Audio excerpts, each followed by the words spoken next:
Buenos días a todos aquellos que nos siguen para el tema de ciudades digitales. El día de hoy vamos a conversar sobre el tema de transporte y movilidad, que es uno de los temas más importantes que se tratan usualmente en las agendas digitales. El día de hoy tenemos a Jorge Mujica de IBM, que es una de las personas que va a participar, uno de los ponentes del evento que tendremos en Quito. Inicialmente quiero presentarme, soy Javier Ordóñez, soy coordinador institucional de la EMOP. La EMOP es la Empresa Pública Metropolitana de Movilidad y Obras Públicas de Quito. En palabras un poco más cortas, es la empresa que se encarga de implementar o ejecutar los planes de movilidad que hace la Alcaldía de Quito. Quisiera introducir en este momento a Jorge, dado la larga experiencia y currículum que tiene, quisiera que él mismo nos comente un poquito de su hoja de vida, de su experiencia y en qué temas está él conversando. Te doy el paso. Perfecto, Javier, muchas gracias. Muy buenos días a todos los que nos están escuchando. Es un agrado poder estar a través de Internet, digamos, hablando de este tema. Soy Jorge Mujica, soy gerente de tecnología e innovación de IBM, ingeniero informático y participante de varios proyectos relativos a transporte, principalmente desde los lados de arquitectura, en primera etapa en líneas de metro y otros sistemas relativos a transporte social principalmente. Y desde hace algunos años también muy involucrado con la relación social, o sea, con el concepto de ciudades inteligentes, cómo el transporte se va relacionando de a poco con el mejoramiento de la calidad de vida, principalmente. Y en eso nos hemos abocado durante bastante tiempo estos últimos 3 o 4 años aproximadamente, pero con un pasado bien fuerte en temas de arquitecturas de transporte que siempre es un agrado porque es un trabajo para la gente finalmente, así es que es bien interesante. Bueno, la verdad es que lo que yo quiero comentar en esta sesión es un poco que hablemos de lo que es ciudades inteligentes desde el lado del transporte, pero intentar introducir una variable que no solemos habitualmente introducir, que es la variable social, y esa es una buena parte de lo que nuestra ponencia en el evento que vamos a hacer en Quito vamos a tratar en el fondo. Cuando uno habla de ciudades inteligentes, habla inevitablemente de modernizaciones de calles, transporte, línea de metro. Quito, sin más, dentro de los próximos años va a iniciar un proyecto muy interesante en esa línea, digamos, que va a ser un cambio taxativo dentro del día a día de los quiteños. Sin embargo, ¿qué pasa con las mediciones sociales? ¿Están alineadas o no están alineadas las iniciativas de una ciudad inteligente respecto a la percepción de la gente? ¿Cómo estamos monitorizando ese estilo de cosas? Porque es una dimensión que, insisto, no la estamos considerando totalmente en cuenta a la hora de las métricas, a la hora de saber la efectividad de todo eso. ¿Okay? Básicamente... Sí, Jorge, quisiera para beneficio de las personas que nos siguen, y inclusive para que tú puedas conocer y ponerles un poco el contexto de cómo estábamos en Quito en el tema de la movilidad. En Quito, a partir de la administración del alcalde Augusto Barrera, aproximadamente 4 años ya de gestión, se tomó la ciudad con una serie de problemáticas en torno a la movilidad, empezando desde la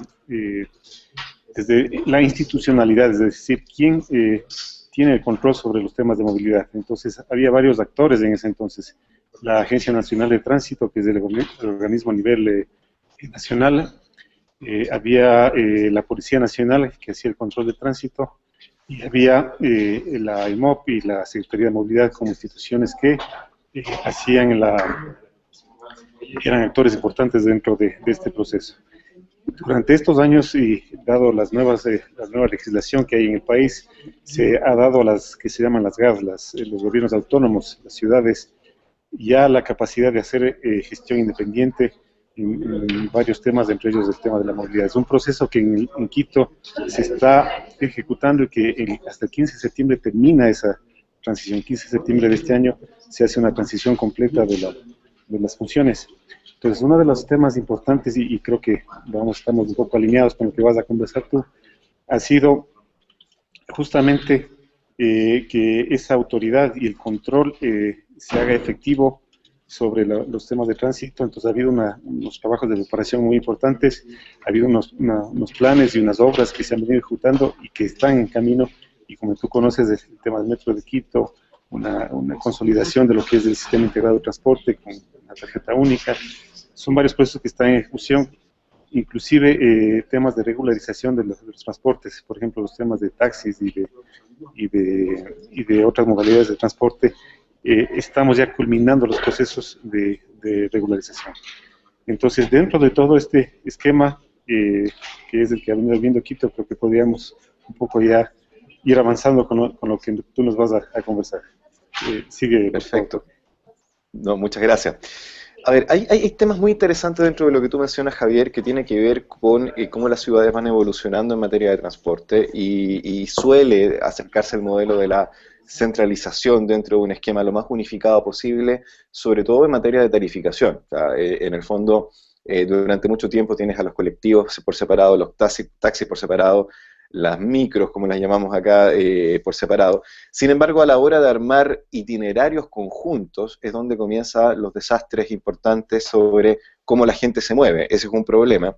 Y el segundo problema es que a la hora, cuando las autoridades comienzan la formación de los itinerarios y las rutas entre muchos de estos actores, no existe la visibilidad del origen y el destino que tiene la gente.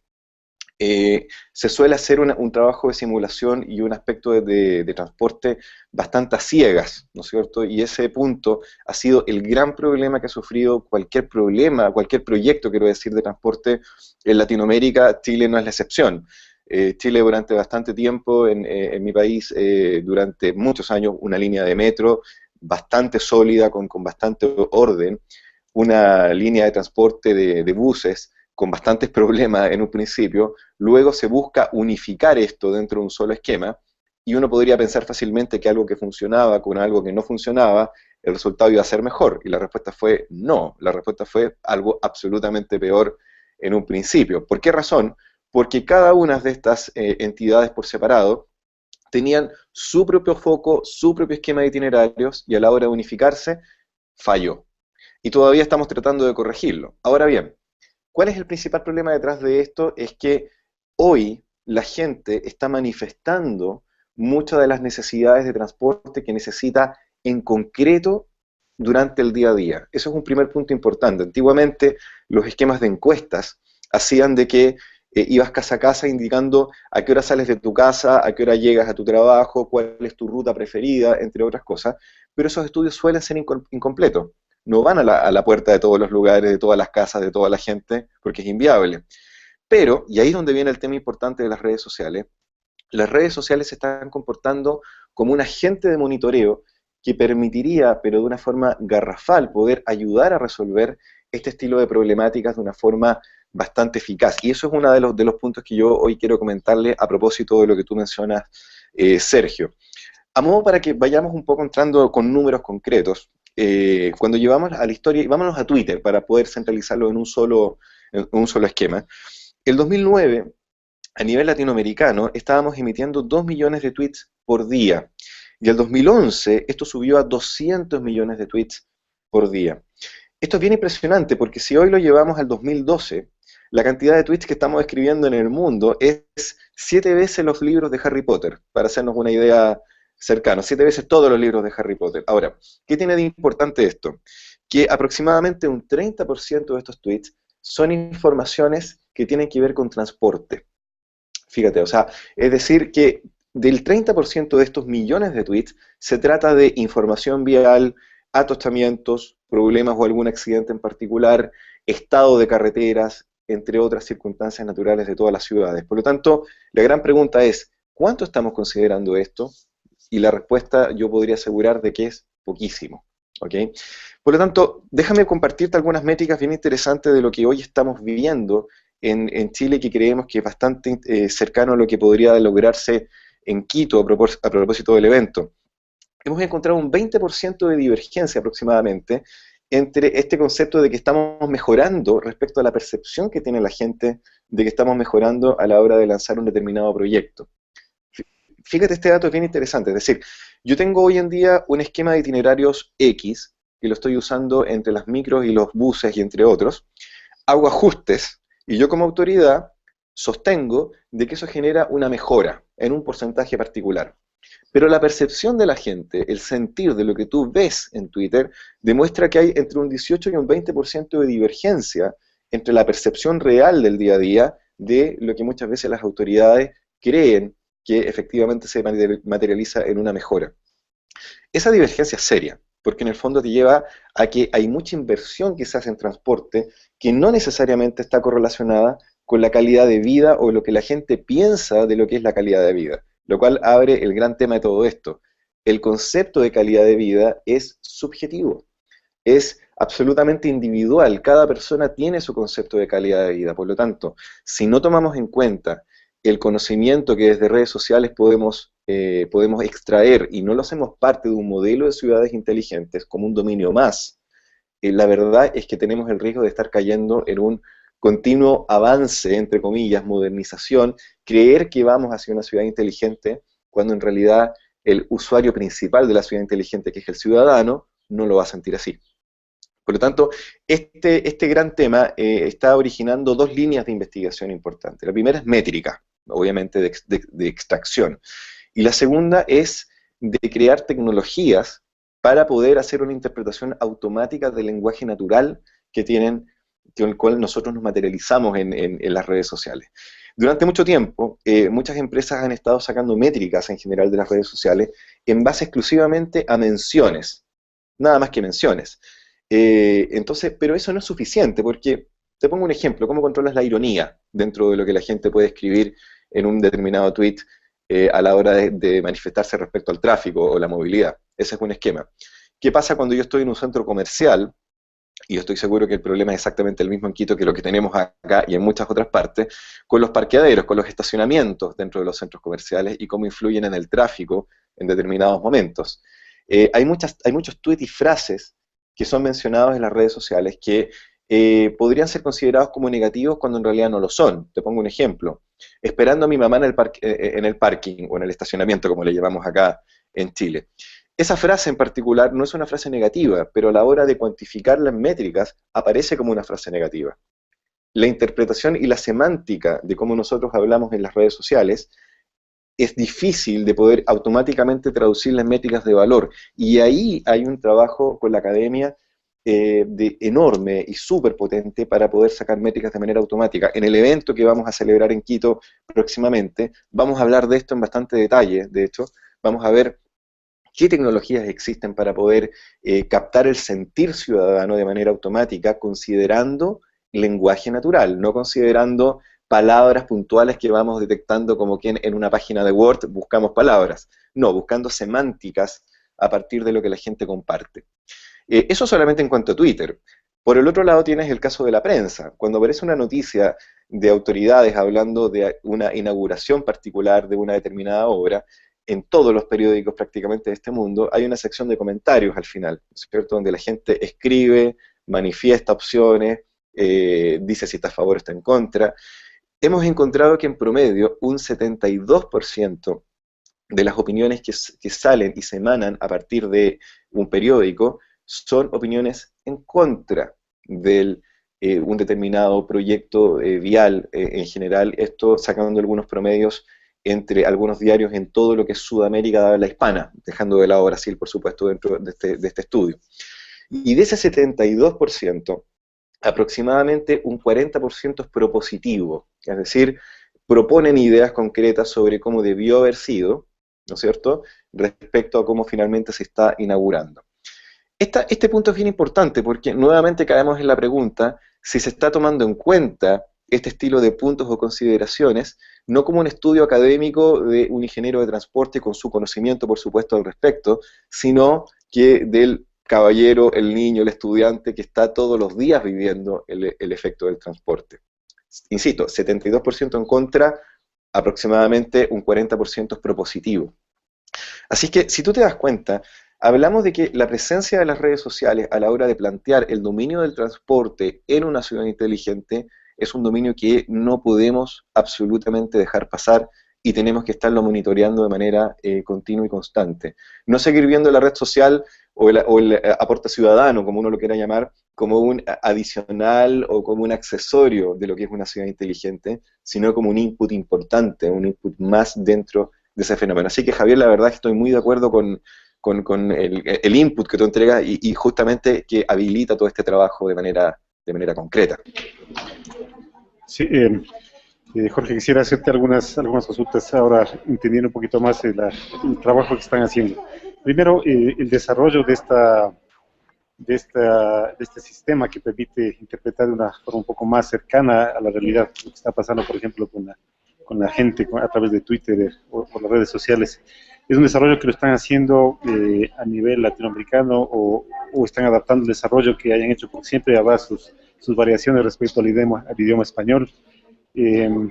¿Cómo esto es una herramienta de gran utilidad, no solo para el transporte? O sea, tú sabes que las ciudades inteligentes, precisamente lo que se trata es de conseguir la participación ciudadana involucrada desde la creación de la solución, la ejecución de los proyectos, hasta la finalización y apropiación de la solución. Entonces, me parece que el valor de una herramienta de este tipo es realmente inmenso. Creo que vamos a estar muy pendientes de tu presentación cuando la hagas acá en Quito.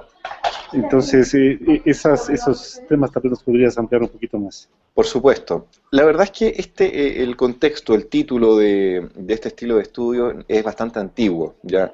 Se suele llamar NLP o Natural Language Processing, y es un tema académico que lleva bastantes décadas probablemente funcionando. Hay muchos estudios, no sé si todos recordarán probablemente el antiguo Clipo, que era este icono que aparecía en el Word que siempre decía que estábamos haciendo una carta, ¿no? en general. Sí, Lo interesante de ese caso era que precisamente ese estilo de tecnología buscaban a partir de texto, o sea, de lo que uno escribía, de manera libre, ¿no es cierto?, natural, tratar de identificar lo que uno estaba escribiendo, o sea, la semántica que estaba detrás. Pero eso era una manifestación que fue un poco más masiva de algo que se venía dando de mucho tiempo atrás, aproximadamente de los años 60, y que hoy en IBM hemos materializado a través de algo llamado Watson, que básicamente es un supercomputador que nos ha ayudado a poder trabajar el concepto de pregunta y respuesta con lenguaje natural, ¿ya? Es decir, nosotros durante un periodo de tiempo cargamos en este computador conocimiento, la Wikipedia, la Biblia o distintos libros, ¿no es cierto?, de origen sagrado, blogs en particular, distintos dominios de conocimiento cargados, se analizan todo esto y luego se habilita una capa que permite recibir una pregunta en lenguaje natural, extraer la estructura gramatical y deducir el sentido que tiene la pregunta. Y esa fue una tecnología que en general la hemos ido trabajando en los últimos años hasta llegar a un cercano a un 98% de asertividad en el sentido de la pregunta que la persona está haciendo. ¿Ya? O sea, esta tecnología llamada de preguntas y respuestas nos ha ayudado en el fondo a poder detectar el sentido de las frases. Y ese punto, que lo hicimos en inglés, lo hemos empezado a traducir ahora a distintos idiomas, en particular el español, y desde hace aproximadamente un año que estamos haciendo estudios específicos, digamos, en algunos dominios para poder extraer métricas ahora de manera automática. Tienes toda la razón, Javier, cuando dice esto es bastante más que el transporte, o sea, una tecnología como esta ayudaría al sentir ciudadano en todos los dominios que tiene una ciudad, obviamente, así como en el sector privado también tiene bastantes utilidades. Pero básicamente de eso se trata la tecnología. Ahora, hay un punto bien importante en esto. No sacamos nada con traducir esto al español, sino que hay que traducirlo en cada variante del español porque en todos los países hablamos de una forma específica. Por lo tanto, el principal desafío que tuvimos en esto, en Chile en particular, cuando lo hemos aplicado, es justamente los modismos chilenos, los emoticons, por ejemplo, es una forma tremendamente útil a la hora de detectar ironías o sentidos de las frases, y la forma como tiene el ecuatoriano, y impresionantemente el quiteño en particular, a la hora de desarrollar tweets, es muy específica. No podemos extrapolar la forma que tenemos en otros países con la forma que existe en Ecuador. Entonces,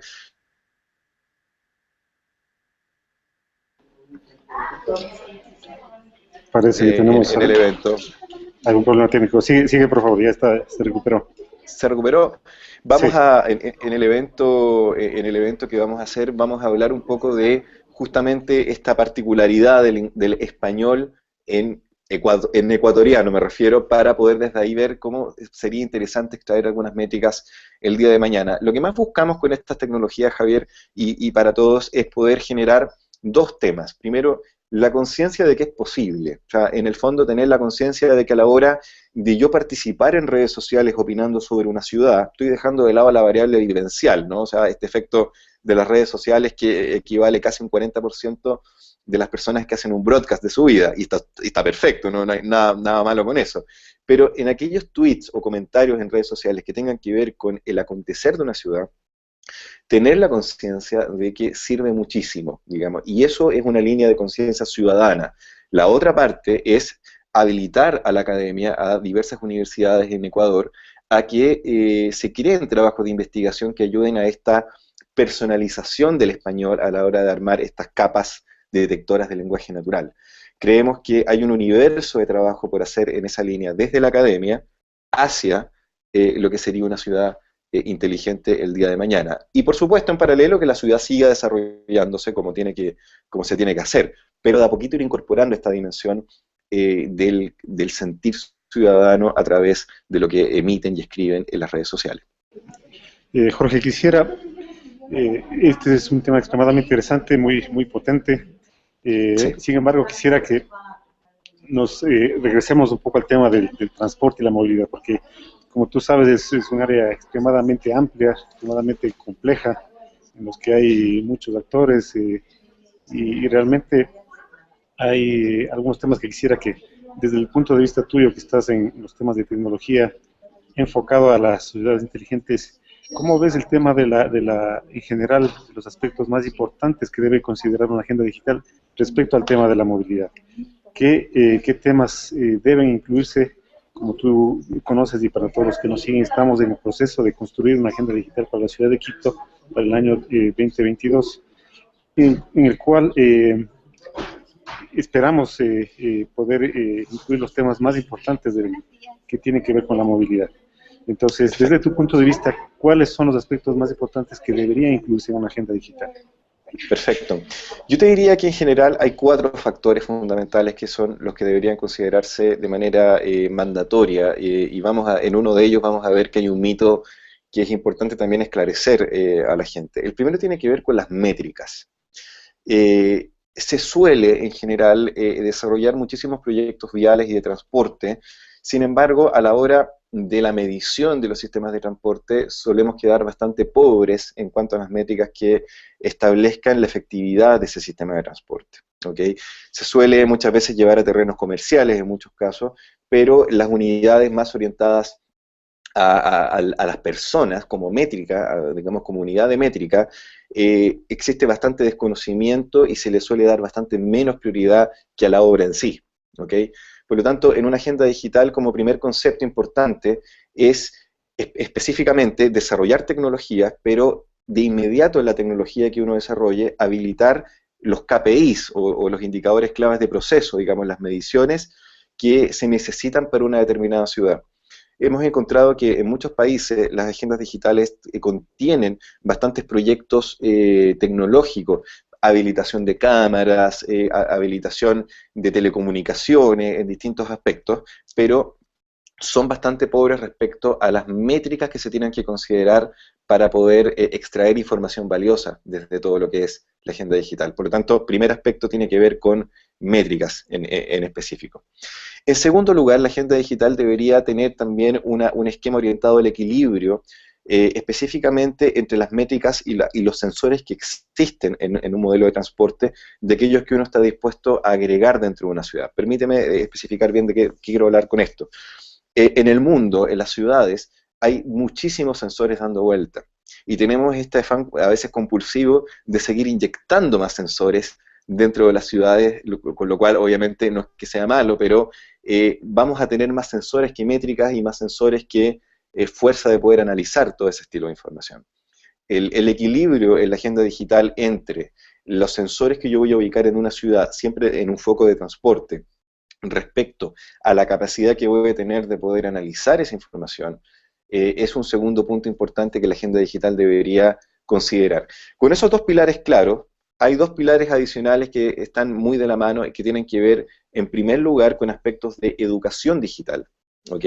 La educación digital consiste precisamente en cómo vamos a habilitar a distintos sectores de las ciudades, y esto fue una falencia que hemos encontrado en varias ciudades en Sudamérica, a la hora de utilizar elementos digitales para poder aportar a una ciudad. La agenda digital existe por algo, existe como una forma de acercar la tecnología a la gente, desde un punto de vista comunicacional, pero desde un punto de vista portativo hacia la gente. O sea, la idea de la agenda digital es precisamente desde la gente, a través de formas digitales, hacia la gente. En ese sentido, falta un foco importante de educación digital a la hora de correlacionarse bien con los avances que pueden existir en esa línea.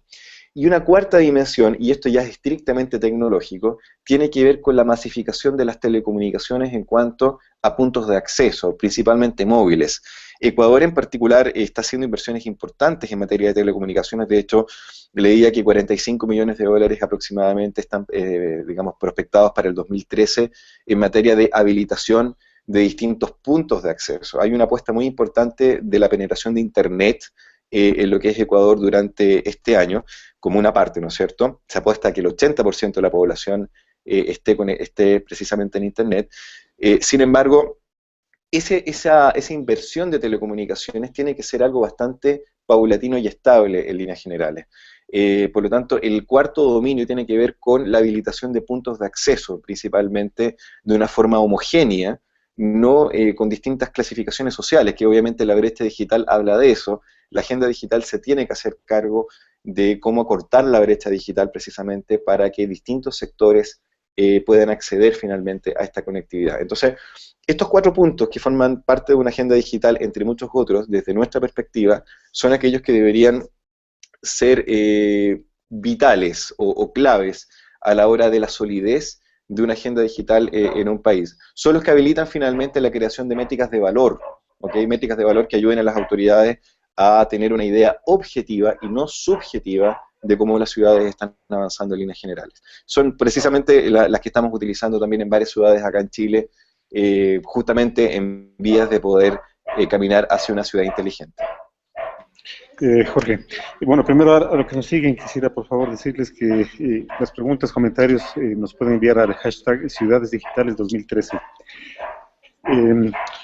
El tema de los ITS es obligatorio, digamos, como si hablamos de movilidad inteligente, de Smart Mobility o de los ITS o los sistemas inteligentes de transporte, tienen un desarrollo muy fuerte en todo el mundo en este momento. Sin embargo, hay algunas direcciones que está tomando y que sería muy importante conocer cómo lo visualizas tú. Por ejemplo, una de las tendencias más fuertes que tenemos en este momento es el automóvil conectado. El automóvil conectado está teniendo un desarrollo espectacular desde la academia, desde la industria. Veía el día de ayer justamente un evento muy importante que se desarrolló en Ann Arbor, Michigan, en el cual es la primera ciudad, son 120,000 habitantes, en la cual se pone en funcionamiento ya el automóvil conectado. Es decir, se ha montado la infraestructura, todos los vehículos tienen ya la capacidad de interactuar entre ellos y entre la infraestructura, y además el objetivo está entrando un momento en una prueba global enfocada en el tema de seguridad, que es tal vez el tema que más podría preocupar respecto a esta situación. Obviamente que involucra el automóvil conectado, inclusive que ya tú ya no manejas el vehículo, sino que automáticamente el vehículo se conecta con los demás vehículos, se conecta con la infraestructura y te lleva a tu lugar al que quieres movilizarte. Sí. Esa es una tendencia muy importante que está sucediendo. Otra tendencia que tal vez es un poco contradictoria o que hay que analizar cuál es la perspectiva es lo que lo conocen como movilidad activa, es decir, usar la bicicleta, caminar, que la tendencia es justamente, y en muchas ciudades de Europa está creciendo de una forma extraordinaria. En el Quito ha hecho una apuesta muy importante en el tema de las ciclovías y la bicicleta, que podría uno pensar que tal vez para las geografías nuestras, como la que tiene Chile y tenemos en Quito, en Ecuador, podría resultar difícil porque no es una geografía muy fácil. Sin embargo, se están dando estas tendencias y podrían inclusive, como te decía, parecer contradictorias, porque en el automóvil conectado te Busca atrae usar el auto, en el fondo, claro. usar el auto, Claro. y es algo que es contradictorio también contra lo que se pretende en muchas administraciones, sería el objetivo es que uses el transporte colectivo de manera generalizada, que lo aproveches y que sea el principal medio de transporte para no seguir congestionando las calles. Entonces, sobre estos temas, ¿cómo ves tú el asunto? ¿Qué va a Es suceder? interesante. Sí, señor. Es muy interesante el punto que menciona Javier. La verdad es que hay una frase muy interesante que yo he escuchado, yo he vivido 2 años en París, que es una ciudad reconocida por su sistema de transporte y es un modelo de transporte en general que ha sido después replicado en varias partes. Y en ese tiempo hablaba con algunos gerentes y me decían lo siguiente: una ciudad es una ciudad desarrollada o un país desarrollado cuando, independiente de la clase social, en el fondo, sea gerente o lo que sea, usas el transporte público. O sea, cuando uno o busca y encuentra ese efecto de que todas las personas, independientes del poder adquisitivo, usan el transporte público, estamos acercándonos a un modelo definitivamente bastante más desarrollado y equilibrado, porque ahí es donde empiezan a aparecer muchas de las variantes, ¿no? O sea, está este factor social, que de alguna forma tú lo mencionas, que es muy fuerte, que tiene que ver con usar el auto como una burbuja en el fondo. Yo acá estoy protegido y me alejo del resto del mundo. Eso como un primer mensaje. Sí, efectivamente lo que mencionas son dos iniciativas que están muy de moda. Una de las ventajas que vemos en Quito que no tienen otras ciudades, el caso de Santiago, por ejemplo.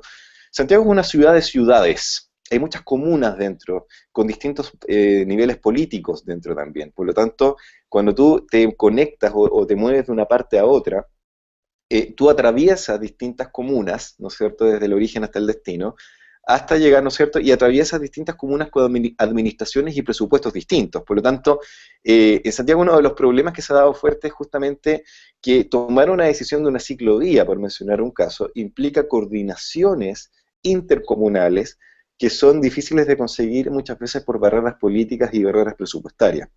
El caso de Quito ha sido muy exitoso en lo que respecta justamente al BCQ, que es un caso bastante estudiado en general en muchas partes, y que busca precisamente mezclar la vida sana con lo que es el sistema de transporte. Ahora bien, una de las cosas que se está transformando el mundo en materia de lo que es el vehículo conectado o el transporte conectado, está justamente en tener una primera línea de optimización, es decir, el vehículo en cuanto a un número y a una unidad de métrica que me va a estar entregando a un centro de cómputos en el fondo que me ayude a la creación de nuevos itinerarios y nuevas vías de transporte. Y ahí está un poco el punto importante de lo que cómo las corrientes se están convergiendo, digamos, de alguna forma. ¿Qué quiero decir con esto? En algunas ciudades se está optando por un esquema híbrido, en el fondo, en el que se fomenta que uno haga una vida sana, obviamente, a través de esquemas como por ejemplo una ciclovía, entre otras cosas. Pero justamente el hecho de tener un automóvil conectado me habilita el poder tener un mejor conocimiento de cómo se usan las vías desde un punto de vista de los automóviles, que es una realidad que siempre va a existir, ¿ok? O sea, uno de alguna forma me permite ir regulando el equilibrio entre ambas partes. Y ahí está un poco el foco importante de lo que el automóvil conectado está generando en proyectos en el mundo, de entregar métricas que me ayuden a tener un mejor control de las restricciones vehiculares, por ejemplo. ¿Es la restricción vehicular que hoy existe en Quito, por ejemplo, y también existe en Santiago, el mejor esquema para poder hacer esa regulación, dejando de lado el esquema, por supuesto, de lado el factor de la contaminación, que evidentemente es uno de los principales pilares que se busca controlar? Pero desde un punto de vista del atostamiento, de la calidad de vida, ¿es la mejor forma? El automóvil conectado ayuda bastante a poder entregar las métricas necesarias de cómo uno se mueve utilizando las vías a través del automóvil, y principalmente entender también cuántas personas van en un automóvil, que ese es el otro factor importante que uno suele dejarlo de lado. Uno ve número de automóviles por unidad de tiempo, pero pocas veces nos centramos en el número de personas por unidad de tiempo que justamente se mueve en el transporte privado, ¿no es cierto?, para moverse de una parte a otra.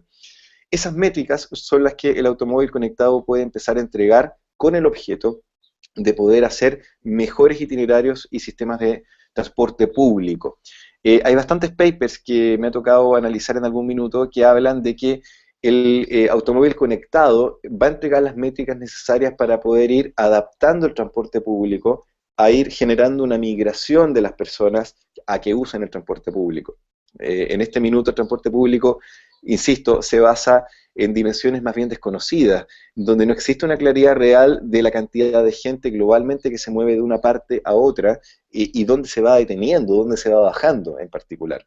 Esa visibilidad es posible de mejorarse mucho a través del automóvil conectado, en vías de poder mejorar un transporte público que haga una atracción, básicamente, y no un rechazo en esa línea. En Quito pasa lo que pasa en muchas ciudades, y el caso de Lima es un caso bastante particular también. El transporte en Lima es una cosa absolutamente impresionante, como en Sao Paulo o en Caracas. ¿Qué es lo que termina ocurriendo? Que hay una ceguera absoluta respecto a cómo la gente se mueve. Por lo tanto, ¿cómo voy a con eso a elaborar un plan o un itinerario óptimo de transporte público que me ayude a mover personas de una parte a otra? El automóvil conectado es sin duda uno de los factores que vemos con muy buenos ojos como una forma de mejorar el transporte público, por paradojal que parezca. Es paradojal de alguna manera porque pareciera ser un fomento al auto, pero en realidad lo que se busca también es extraer métricas que me ayuden al mejoramiento del transporte público. Lo que tiene que ver con elementos como ciclovías, son alternativas que siempre van a existir y la verdad es que compiten, entre comillas, compiten en paralelo. O sea, lo que uno busca a través de la bicicleta, además de un ahorro, por supuesto, es un tema de calidad de vida desde el punto de vista de la salud también. Así que aparecen otros factores, otras dimensiones conectadas al transporte en general, pero que responden también a otros temas. En particular en Chile, y te pongo un caso que probablemente no es muy distinto al de Quito, ¿qué sacamos con tener ciclovías si la contaminación ambiental es alta? O sea, de hecho es peor andar si yo lo veo desde el punto de vista respiratorio, hacer ejercicio en la calle, en una ciudad que es altamente contaminada, la verdad es que no es altamente recomendable. Por lo tanto, el efecto de la ciclovía y de todo lo que implica ejercicio a la hora de la movilidad se va a ver necesariamente influenciada por el uso del transporte público, y esa es una ligación que usualmente no la consideramos mucho.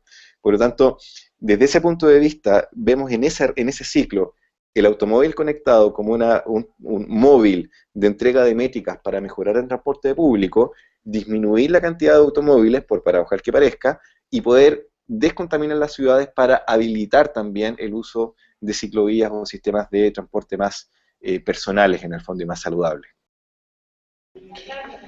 Tenemos acá un aporte que me parece muy interesante.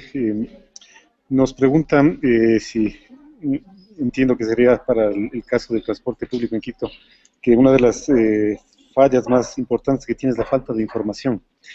Y me parece que realmente es un tema contradictorio, ¿no? Estamos ya en la sociedad de la información, la información es lo que más existe. Nos ahogamos en cantidades de datos en el Internet. Entonces, me parece que es un aporte realmente muy, muy valioso. No sé cómo están manejando ustedes en el caso de Quito. Realmente esa es una de las debilidades más fuertes que tenemos. Pensamos que desde la misma gestión que se ha hecho y dar a conocer todo lo que se ha hecho y mantener una información permanente y empezar a utilizar lo que mencionabas tú, los canales que tenemos ahora, cómo recibir directamente de la sociedad y de la gente cómo está percibiendo el servicio, qué tipo de servicio hay, qué opciones tienen, en fin, todo lo que se podría hacer con la información. Entonces, en ese tema creo que es muy valioso ese aporte y no sé, quisiera que nos comentes cómo lo ven ustedes. Obviamente IBM tiene muchas opciones, yo he podido ver algunos de los sistemas que ustedes han promocionado.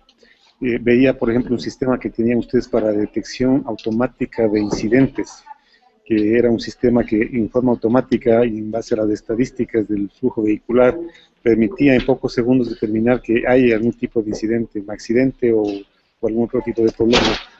Entonces, combinando todo este tipo de cosas, realmente se puede llegar muy lejos.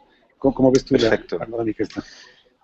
Sí, muchas gracias a Caco, que me parece la persona que hace el comentario. La verdad es que hay dos o tres temas relacionados a lo que tiene que ver con la falta de información. La primera es evidentemente entender qué es la información, o sea, cuál es la información que necesito para una determinada ciudad. Ese es el primer gran problema, que un poco vuelvo a lo que decía hace un minuto atrás de hacemos muchos proyectos viales, mucho proyecto en general y mucha inversión, pero invertimos muy poco en sentarnos a conversar cómo medir la efectividad de todo eso. O sea, primer problema es falta de información, pero primero, ¿qué es información? ¿Cómo vamos a entender información en esto? Segundo, la información que se logra extraer termina muchas veces quedando en puertas cerradas, o sea, son estadísticas que uno recolecta, estudia y terminan en algunos PDF, en algunos reportes en particular, que no tienen una difusión hacia el usuario, hacia el ciudadano en particular. Quedan como trabajos de investigación muchas veces, estudios académicos en muchas ocasiones, pero no se genera la entrega de esa información, el procesamiento de esa información a una jerga ciudadana principalmente. Por lo tanto, hay una barrera ahí también al respecto que no se da en particular. Y en tercer lugar viene justamente lo que tú mencionas, que es cómo podemos ir procesando y acercando información a la gente. Y nuevamente, inevitablemente, llegamos al factor de la movilidad, que es el hecho justamente que hoy, con la proliferación de la telefonía móvil y de las conexiones móviles en general, poder tener información lo más cercano a tiempo real, justamente para poder tomar acciones de la mejor manera. Eh, Todas las mañanas cuando uno sale de la casa, tiene que irse a trabajar, ¿no es cierto? Y terminamos con la clásica pregunta de cómo está el tráfico para ver si me voy por mi opción uno, 2 o 3. Todos tenemos un truco por ahí para poder llegar de alguna forma al trabajo, ¿no? O sea, que no es la avenida, sino que me voy por alguna calle en particular. Entonces, la pregunta es, ¿cómo alimento mi apuesta, en el fondo, a la hora de poder tener esa información? Así que el tercer gran punto tiene que ver precisamente con cómo acercar esa información. Hay un caso muy interesante que lo quiero mencionar, que es el de Río de Janeiro, donde nosotros estamos trabajando como IBM, en el cual hemos logrado primero recolectar información de todos los sensores que tiene una ciudad en materia de transporte y manifestarlos en un gran gráfico al respecto. Hasta ahí, la verdad es que podría sonar que no es mucho. ¿Dónde viene la gracia? En poder acercar esa información a la gente de Río, es decir, de que en tiempo real vayan viendo notificaciones, alertas sobre distintos hechos que pueden ir ocurriendo según las rutas que ellos van manejando. Esa es una tendencia. Pero junto con eso, te lo conecto con otro hecho que no tiene que ver directamente con transporte, pero sí lo influye, la lluvia. En Río, en Santiago, en muchas ciudades, cuando se genera un tráfico fuerte y tú lo conectas con lluvia, con efectos climáticos, es terrible. O sea, si yo pudiese anticipar con un cierto nivel de que voy a tener un problema de emergencia producto de una situación climática, yo podría anticipadamente poder tomar medidas en un trabajo de emergencia, por ejemplo, en materia de transporte. En Río, a partir de sensores del viento, de sensores climáticos, de sonido ambiental, hemos elaborado un modelo que permite predecir con una buena cantidad de tiempo que se va a generar una tormenta, una lluvia, digamos, torrencial o alguna otra condición en un sector de la ciudad, con el objeto que las autoridades puedan emitir de manera automática, idealmente, un plan de emergencias que permita generar y abrir más la ciudad, evitando la descongestión natural en un periodo de emergencia climática, por mencionarte un caso. Es decir, la pregunta que tú formulas, y nuevamente los agradecimientos a Caco, tiene que ver justamente con no podemos seguir viendo el transporte como un silo independiente, ¿ok? Como un silo en el cual mido automóviles por segundo, automóviles por hora y nada más.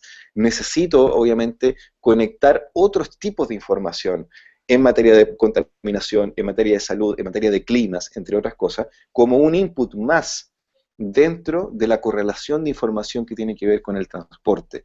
Ese es uno de los problemas importantes que hemos detectado en general y el caso de Río es un muy buen ejemplo de una forma de poder resolverlo. En todos los países tenemos ministerios, obviamente, que están encargados de un dominio. La gran pregunta, y pueden hacerlo perfectamente bien en ese dominio, la gran pregunta está en cómo esa información de distintos dominios yo la voy a hacer correlacionar para poder entender mejor cómo funciona una ciudad. Hoy estamos hablando de transporte, y la pregunta que menciona Caco, que es muy atingente, nos permite abrir esta conversación a qué métricas que no son de transporte impactan en el transporte. Y ahí hay un universo de trabajo sin duda por hacer. Bien, para ir finalizando, quisiera que nos comentes un poco cómo ha sido la experiencia de ustedes con los gremios del transporte.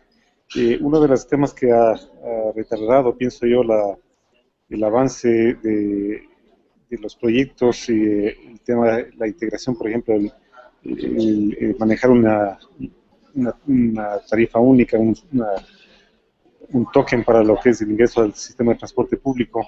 En nuestro caso, por ejemplo, ha sido convencer a los participantes, a las empresas que vienen en servicio, de los temas de la caja común, de cómo conseguir que cambien su mentalidad respecto a la forma de operación en los procesos de regularización de los sistemas de transporte, que durante muchos años estuvo realmente descontrolado, y el tomar acción y poner en orden es un proceso complejo, que en muchos casos, conocí el caso de Lima, por ejemplo, que costó algunas cabezas el poder de tomar e implementar esos proyectos. Entonces, eso ha sido, me parece que es un tema muy importante a considerar en cualquier proyecto que se ejecute en los temas de movilidad.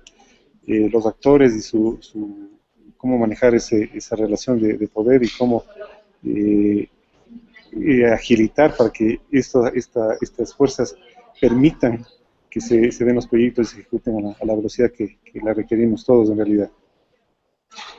Sí, por supuesto. La verdad es que la experiencia que yo te puedo compartir es compleja. O sea, tal como mencionas tú, hay una primera barrera que viene de la desconfianza. O sea, la verdad es que esa es la desconfianza que surge a la hora de cambiar un modelo económico que está detrás de un sistema de transporte. Son modelos que vienen de muchas décadas funcionando, y obviamente cambiarlas va a tener de inmediato un rechazo inmediato. Eso es un primer punto importante al respecto.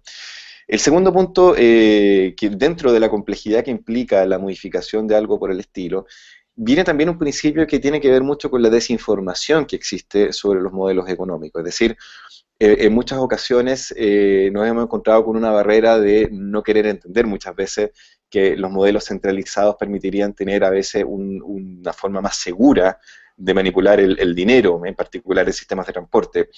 Acá en Chile, particularmente en Santiago y en Valparaíso, hay un serio problema en algunas comunas en lo que respecta a seguridad. Hay mucho asalto que se da a distintos choferes, por ejemplo, de los gremios de transporte público. Y una de las razones por las cuales se ha optado por un esquema de token o un esquema más digital a la hora de pagar es precisamente evitar de que los choferes tengan dinero en efectivo, justamente en la micro, en el bus.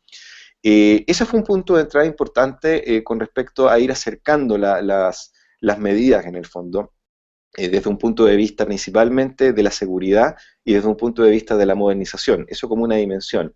La otra dimensión viene por el modelo económico, es decir, cuando tú modernizas un sistema de transporte, le estás agregando una inversión, tú tienes que prorratear también esa inversión dentro del sistema de transporte. Por lo tanto, un temor importante que existe es que tienen los choferes muchas veces es voy a ganar menos, o sea, voy a tener el mismo trabajo si es que no más, y voy a terminar ganando menos de lo que gano con mi administración del dinero. Por lo tanto, hay un factor de ecuación económica que está un poco, probablemente debería mejorarse en muchos aspectos para que sea un poco más garantista respecto a ese factor. Y un tercer factor ya tiene que ver exclusivamente con el hecho de la disponibilidad del modelo económico. Es decir, hay muchos choferes y miembros de los gremios que me parece súper legítimo, quieren tener, digamos, todos los días de manera constante y continua sus flujos monetarios, o sea, terminar el día y tenga las ganancias del mismo día. ¿Esto qué implica? Implica que la modernización del sistema de transporte va mucho más allá del transporte y tiene que ir hacia un modelo económico que relacione a bancos o a instituciones financieras, en el fondo, que permitan dejar disponible de la forma más rápida posible todos las ganancias naturales que tiene un sistema de transporte, principalmente para los gremios, a la hora justamente de echar a andar una nueva forma de transporte más digital. Como te decía hace un momento, no podemos pensar que los gremios se adapten de manera cabal a un modelo nuevo de transporte sin efectuar alguna garantía que haga de manera más análoga, en el fondo, la disponibilidad de las ganancias y la disponibilidad de la seguridad. ¿Okay? Esos son dos factores que son fundamentales a la hora del gremio y han sido los pilares que hemos intentado trabajar con los gremios acá en Chile, en los proyectos, al menos de los cuales nos ha tocado trabajar como IBM, digamos, en particular. Esas han sido las aprensiones más fuertes, ¿okay?, que hemos encontrado en estos proyectos, y yo me atrevería a decir de que no debe ser muy distinto al rechazo muchas veces que puede existir de gremios, como podría ocurrir perfectamente en Ecuador, en Quito. Las licitaciones públicas y los grandes proyectos de licitar un sistema de transporte, hay que poner mucho foco en las garantías, en transformar el rol del chofer en una profesión, más que en un trabajo, ¿okay?, solamente, en la profesión del transporte. Y eso genera dos efectos inmediatos. La educación en materia de transporte, porque no sacamos nada con tener conductores imprudentes arriba de un bus generando problemas viales. O sea, la profesionalización del chofer de un bus o del sistema de transporte público es un factor que también es una preocupación para los gremios. No sacamos nada con cambiar el modelo económico si vamos a tener, en definitivas, la misma forma de conducción, entre otros grandes problemas. Entonces, profesionalización, modelo económico basado principalmente en disponibilidad de dinero y seguridad. Esos son los tres factores, diría yo, que nos han ayudado a poder acercar la conversación con los gremios en las experiencias que hemos visto. Muy bien. Jorge, ha sido un verdadero placer conversar contigo. Al contrario, yo creo que esto es un pequeño abreboca para lo que vamos a tener en el evento en septiembre. Así es que esperamos que realmente todos los que nos siguen y toda la gente nos pueda acompañar durante el evento. Será un placer conocerte en persona. Y estaríamos cerrando por hoy y nos veríamos pues en septiembre en Quito. En septiembre. Un agradecimiento a todos, por favor, por la participación. Nos vemos en septiembre y vamos que esto lo hacemos entre todos al final. Así es que muchas gracias. Gracias.